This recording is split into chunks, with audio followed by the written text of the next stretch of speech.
What is going on, guys? Michael here from TYT YuGiOh, and today I'm coming at you guys with the deck profile for the deck that I played at the North American World Championship qualifier this past weekend. I've made a few changes since the event, and I think I learned some things about the deck as a result of playing the event, and I guess I'll go through those as the deck profile gets started. But this deck performed okay during the main event, definitely not great. But I was an idiot and had to play LCQs, and I made the finals in my first LCQ, and then I won my second LCQ, so I got this mat, obviously. So during those and side events that I played in, the deck played great, so I'm pretty happy with the list, and it's a pretty unique take on the Invoked deck. So without any further ado, I'm going to go ahead and get into the list. So first off, for the monsters, we have 3 copies of Alistair the Invoker. Obviously, this is the best card in the deck. This is how you get your engine started. It's obviously a starter card. We have 3 copies of Elysium. So if you don't know what this card does, basically it's a monster that summons itself from your hand for free. It's a level 4.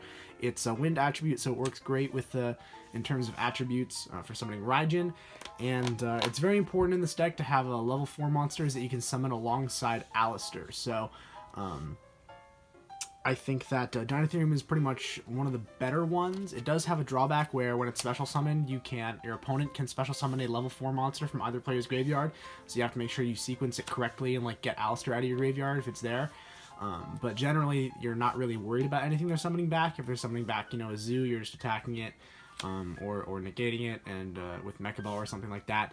And generally, you're not going to have very many level 4 monsters in your grave because you'll be banishing them as fusion material. So again, this is pretty much the best way to get another level 4 monster on board, but next to Alistair. But we're going to get into more ways to do that here with the next card, that being a Photon Thrasher. So obviously this is a little bit better than Elysium in terms of, because it doesn't have any drawbacks, there's really no risk, but it can be fairly dead outside of turn 1.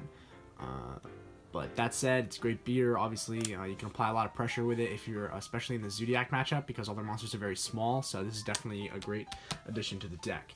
Next up, we have a Garnet because we play Brilliant Fusion. This actually probably should be like a non-level 4 Gem Knight, because you're not really like summoning this ever. Like even if it's in your hand, you're always normal summoning Alistair.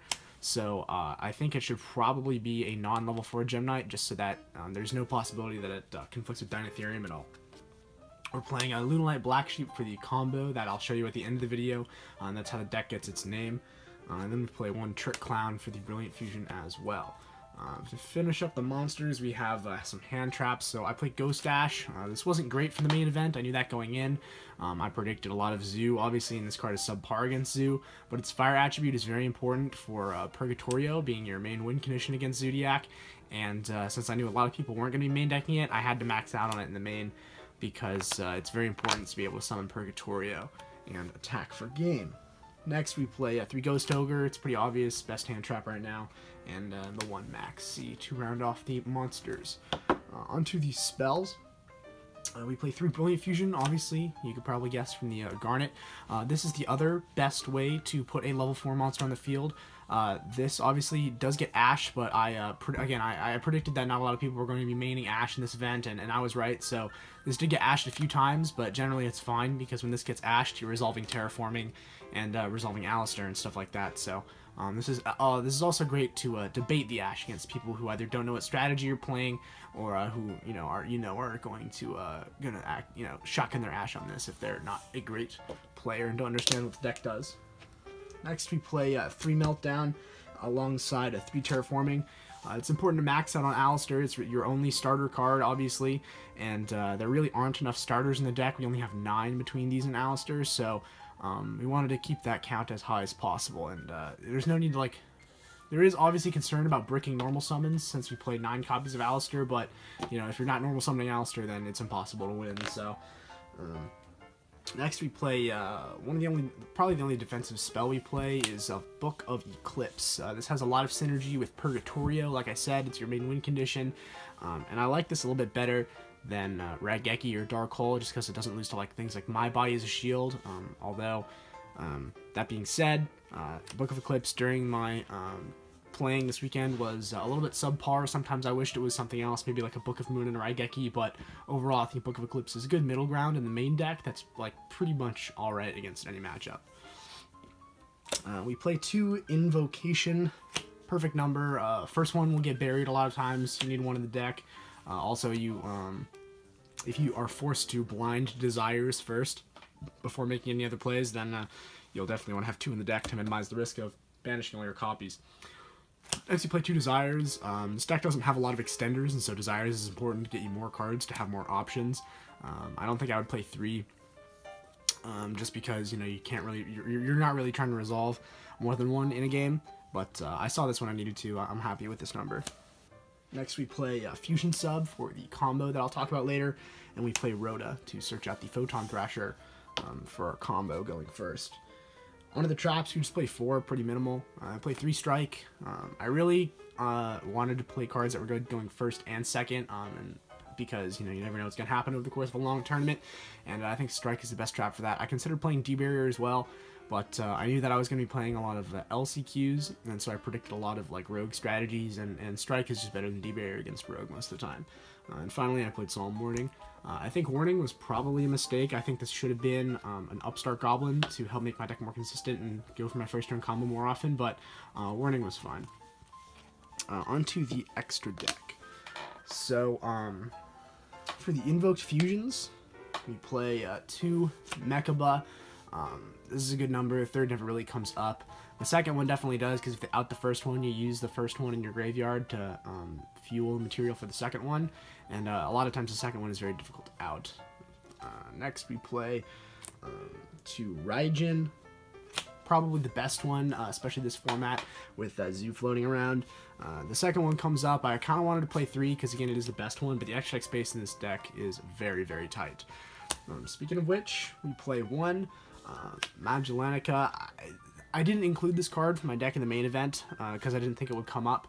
I knew that Zodiac now with Rat, like with the new format and Fusion Sub being gone, Rat was not very important beyond turn 1, and so banishing the Rat from their graveyard as like a tempo move was not that relevant. But during a lot of my matches, there were times where I would actually want to banish a Whiptail from my opponent's graveyard so that they couldn't out my my fusion monsters, and so having the Magellanica in my extra deck for that would have been good, but you know, it wasn't in there for the main event. I'm still not sure about it. Again, the extra space in this deck is very, very tight, so dedicating a spot to a vanilla monster is very iffy, but it's in there for now. Next, I play Kaliga. This is for the combo that I'll show, and I play 1 Elysium as well. Obviously, this is what you end on for your main combo. Then I play with just 1 Purgatorio. The second one does come up for sure, but I just felt like it didn't come up enough to like warrant the extra slot, because again, it's very, very tight in this deck. Every card is basically mandatory, so just the 1. You really, since you're only playing 1, you really have to hold this for when you're sure you can go over game, kind of like BLS and GOAT format. And then we play the Seraph Knight for the Brilliant Fusion. Onto the XYZs, we only play 1. We only have room for 1 generic one. That's Tornado Dragon. This was Castel for the main event, but I was really going back and forth between Castel and Tornado Dragon, because a lot of times, be like past turn 1, you need to be able to make a rank 4 to threaten an opponent's Trident, and Castel seemed like the best one because I knew there were going to be like pendulums and stuff floating around and it could spin their scales, but more often than not, in order to bait a Trident, I wanted to make this so that when they you know, Trident did it on summon, I could chain its effect and at least kill a back row as I was baiting the Trident. So I think Tornado Dragon was a better call than Castel. So it's in there again. And then we play a, in order to do the Elysium combo, we play a small Zodiac Engine. So this is going to seem kind of weird, but we play 2 Chakanine, 1 Broad Bull, 1 Trident, and 1 Tiger Mortar. So this will make sense when I do the combo, and I'll explain a little bit more about this engine as I do the combo here for you right now. I don't have a side deck for you guys, just because this format's basically over, and the side deck I threw together for the event was not great. So anyway, I'm gonna get into the combo for you guys right now, and I'll note a couple of important changes that I made to the deck and to the combo along the way. So it's 2-card combo. All you need is Alistair the Invoker, or a way to get to it. So one of 9 cards, and you need a way to put a level 4 monster on the field. So that's one of 10 cards in the deck, at least going first. So what you do is you just summon your Dinotherium inherently, and summon Alistair. Use Alistair to search out for your invocation, obviously. And then, if I could find it, there we go. Now you're going to start doing your zoo plays. So Chalkanine is generic rank 4, so you're going to go ahead and go into that right there. And then on top of the Chalkanine, you're going to go straight into the Broad Bull. If it doesn't make sense why I'm going straight into the Broad Bull, why I'm not going straight into the Broad Bull right here, it actually is relevant for the combo, as you'll see in a second. And I'll talk about a variation on the combo where you do go straight into the Broad Bull. But anyway, you activate the Broad Bull right here. Detaching the Chalkanine, this is actually very important. Detach Chalkanine specifically right here. Search Lunalight, Black Sheep, discard the Black Sheep, and search out your copy of Fusion Substitute. Next, we're going to go ahead and put a, where'd it go? We're going to put a Drident on top of the Broad Bull, and then we're going to put our second Chalkanine on top of the Drident. From here, you're going to detach, again, very importantly here, you're going to detach the Drident to then summon back that Drident that you detached. And now you're going to overlay for Tiger Mortar on top of that Chalkanine. And you're going to detach, again, very importantly here, you need to detach the Alistair the Invoker from the Chalkanine and put the Chalkanine in your graveyard back under the Drident. So now you have a Drident that is live on your opponent's turn to pop something. It's also worth noting that if you're doing this combo going second, the first time you overlay for the Drident, obviously you can use this effect and then Chalkanine it back and do this, and then you can use it on your opponent's turn again, which is really good. So from here, we're going to activate our invocation. We're going to banish the Sheep and the Alistair from our graveyard. I'll put those out of sight. And then you're going to summon the Invoked Caliga from the extra deck. Again, like I said, very important for the combo Caliga, since Black Sheep is a dark. So now you have what you need for Elysium. So you activate Fusion Substitute, and you're going to go ahead and fuse with the Tiger Mortar that was summoned from the extra deck, and your Invoked Fusion Caliga, and you're going to summon Elysium.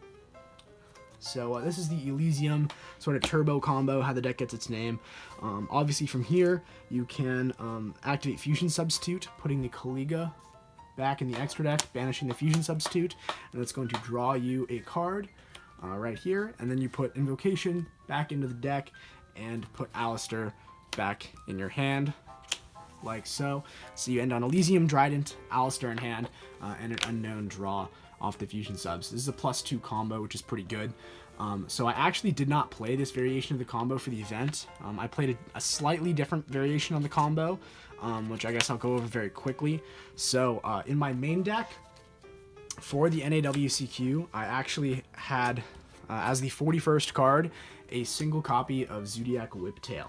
I decided that it might be better to cut this from the main deck, make it 40, and cut out on the number of sort of bricks or garnets in my deck, and that's why I changed the combo to this. But if there's a Whiptail in your deck, then the combo ends on a +3 instead of a +2. So what you do in that case is, if you have Alistair and Dinotherium, you can go ahead and do the same thing. Right here, summon, search Invocation, and then you overlay into Broad Bull, like so. Detach the Alistair to search the Fusion Sub, or you can search the Whiptail, and then you go ahead and summon Drident, and then you can go ahead and summon your second copy of Broad Bull here, detaching the Drident, and then searching for the Fusion Sub, or then searching for the Black Sheep rather. In this case, you're going to end on an additional card in hand, and that card is Whiptail, which is nice because you can then put the Whiptail underneath your Drident during your opponent's turn and just apply a little bit more pressure. From here, the combo's the same though. So I don't know if having the Whiptail in hand for this combo is worth the sort of extra garnet or extra brick in the deck. That'll definitely require a little more play testing to decide. So if you guys have any input on that, definitely let me know. But that's the deck, that's the combo. Hope you guys enjoyed, and I'll catch you guys next time.